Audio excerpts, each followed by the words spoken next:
Can the strange desires and twisted private life of a king truly lead to the downfall of an entire nation? In the case of Spain's Ferdinand VII, the answer may very well be affirmative. Once celebrated as the desired monarch by his subjects, he would later be condemned as the felon king. Historians remember him not only for the precipice of ruin to which he brought his country, but also for possessing one of the most notorious reputations in all of royal history. His tumultuous reign was characterized by political betrayal, ruthless oppression, and a series of humiliating scandals that unfolded behind palace walls. Ferdinand's journey from a royal upbringing marked by hostility and rivalry to a reign fraught with personal vice and national calamity warrants closer examination.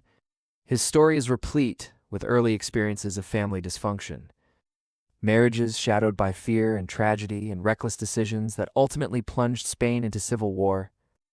To understand the motives that led to such a dark legacy, we must begin with a detailed exploration of Ferdinand's early life. Born on October 14, 1784, in the magnificent palace monastery of El Escorial near Madrid, he was the first surviving son of King Charles IV and Queen Maria Luisa of Parma. From the outset, expectations were set high for Ferdinand, envisioning him as the future ruler of one of the largest empires in history. However, the royal environment he was born into was hardly nurturing. It was rife with rivalries, mistrust, and overt animosity among family members. The most detrimental relationship during Ferdinand's formative years was his connection with his mother, Queen Maria Luisa, who was known for her sharp tongue, substantial political sway, and overt favoritism towards her lover, Prime Minister Manuel Godoy. Godoy had ascended from being a member of the royal guard to becoming the most powerful figure in Spain, largely backed by Maria Luisa. In contrast, King Charles IV preferred to distance himself from direct governance, which allowed his wife and Godoy considerable latitude in ruling. Unfortunately for Ferdinand, neither of them held him in high regard. As Ferdinand matured, the hostility between him and his mother intensified. He loathed her dominating presence in court and her affair with Godoy, while Queen Maria Luisa seemed to harbor a genuine disdain for her eldest son. She often supported decisions detrimental to Ferdinand, further fueling his resentment. As he grew older, he recognized that Godoy's influence was a direct threat to his future sovereignty. Ferdinand found himself systematically barred from meaningful involvement in state affairs, treated as if he were too immature or untrustworthy for such matters. Godoy even threatened Ferdinand with disinheritance, casting a lengthy shadow of fear over the young prince's life.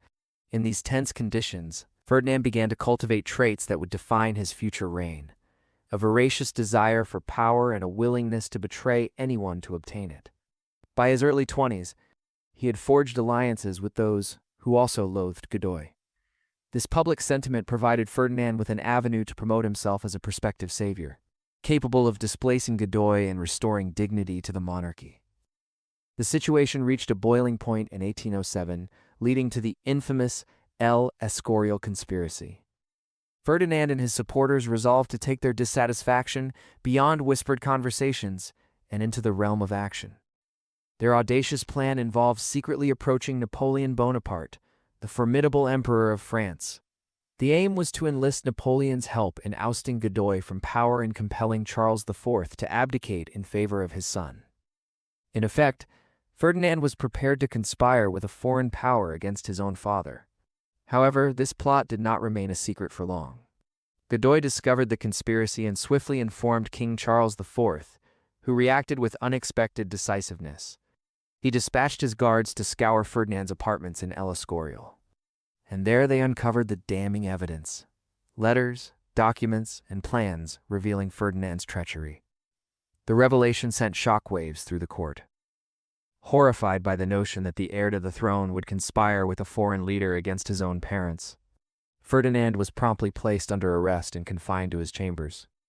To make matters worse, Charles IV publicly humiliated his son by revealing the scandal to the nation.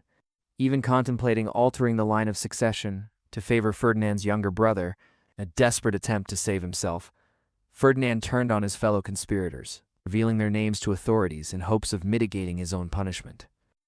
He went so far as to write letters to his parents admitting guilt and pleading for forgiveness, even requesting permission to kneel before them as a sign of submission. Miraculously, despite the severity of his betrayal, Ferdinand was pardoned. This decision stemmed not only from political maneuvering given Godoy's unpopularity, but also from the fear that punishing Ferdinand too harshly could risk turning him into a martyr in the eyes of the public. By early 1808, Spain was already teetering towards crisis. The economy was in shambles, the army was fragmented, and public anger towards Godoy had reached a breaking point.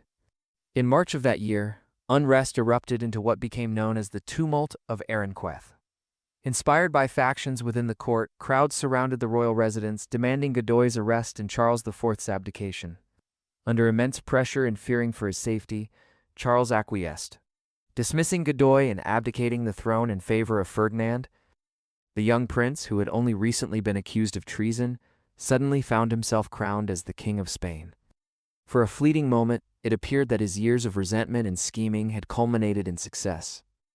Yet, his reign commenced under the looming shadow of Napoleon, whose troops were already stationed in parts of the country.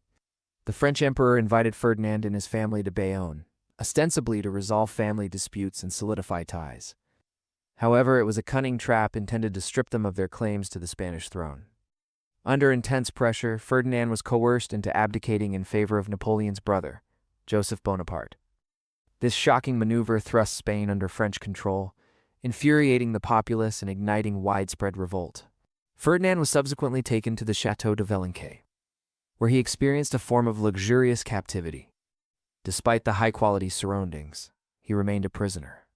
While he dined well and enjoyed leisure, Spain was descending into the brutal Peninsular War, with ordinary citizens risking their lives to expel the French in the name of a king who was largely absent.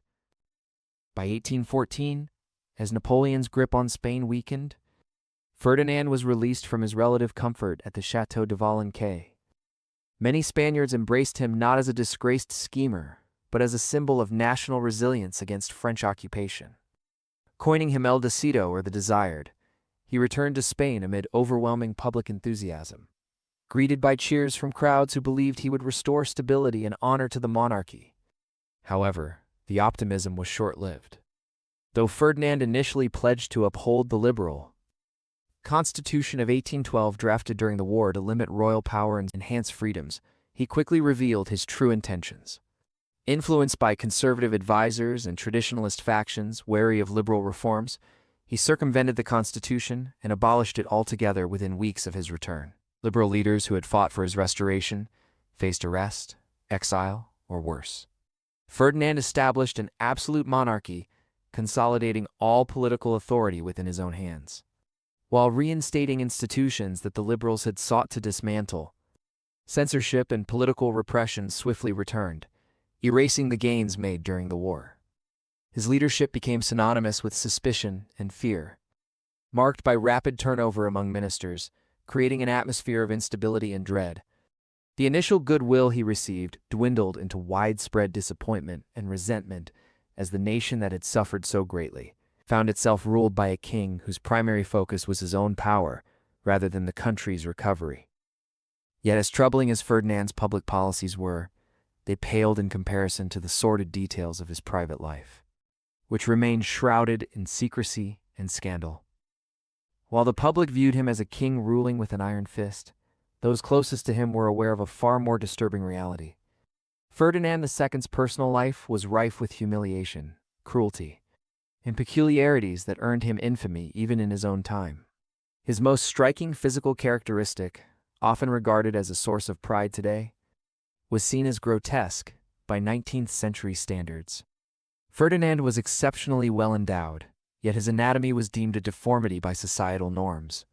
Influenced by classical ideals of moderation, Spanish society found large size unattractive, viewing Ferdinand's stature as monstrous. Gossip at court described his anatomy with alarming specificity, noting a peculiar shape that required a special cushion for intimacy, making physical relations awkward, painful, and deeply humiliating for his partners.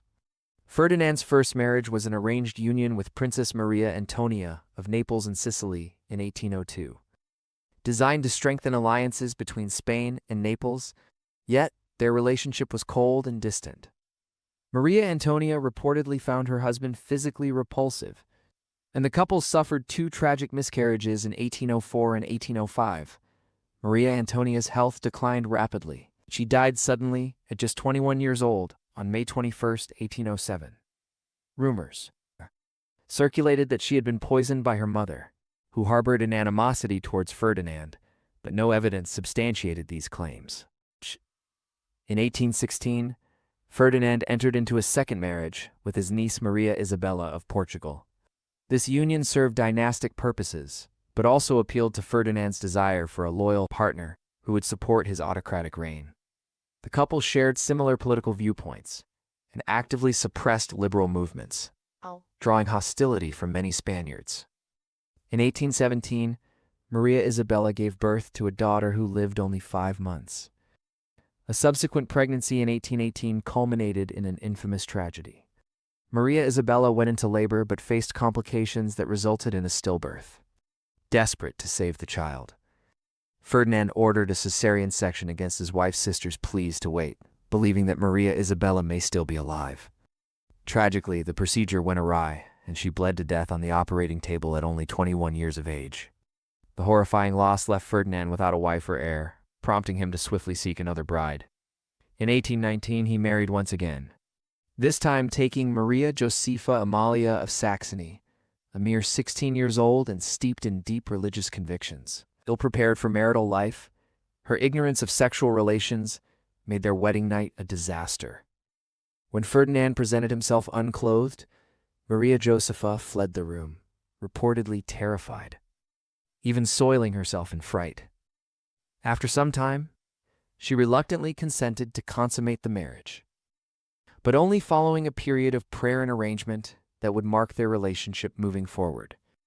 Tragically, despite their efforts to produce an heir, the couple remained childless.